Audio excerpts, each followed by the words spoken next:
Aujourd'hui, sachant que notre funérarium est complet, les pompes funèbres confrères n'ont pas d'autre solution que venir prendre chercher des cercueils, les emmener au domicile et faire ce qu'on appelle une mise en bière immédiate. Ils mettent directement le corps dans le cercueil et ils ferment pour conserver le corps dans un cercueil. Depuis la semaine dernière, on a des demandes de plus en plus et depuis ce week-end, notre funérarium est complet.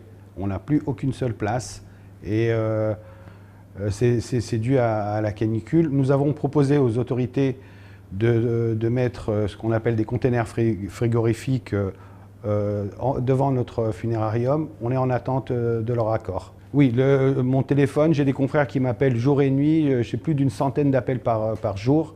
Aussi bien des confrères qui veulent ramener des corps, aussi bien des familles. Et je suis contraint de refuser, de dire non, parce qu'on ne peut pas pousser les murs, on n'a pas de place, on n'a pas de place. Alors on va dire qu'on est x2, x3 au niveau du nombre de décès.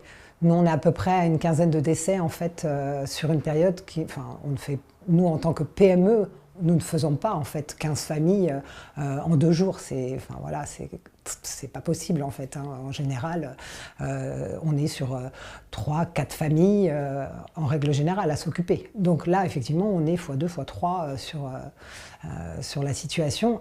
Et en fait, c'est surtout qu'on ne peut pas répondre immédiatement en fait, aux demandes des familles, puisque on ne sait pas en fait, où emmener les défunts. Je pense qu'il faut absolument que les gens se réveillent, que la solidarité revienne, que ce qui avait eu lieu en 2003 avait donné un mouvement en fait, à ce niveau-là, au niveau des gens, de penser à son voisin, de penser aux gens autour de soi effectivement, qui vivent seuls et peut-être de prendre plus de nouvelles quelquefois pour vérifier qu'ils boivent de l'eau, qu'ils puissent être surveillés. Je pense que les années passant, on a peut-être oublié que ça pouvait revenir et que les choses allaient même peut-être être pires.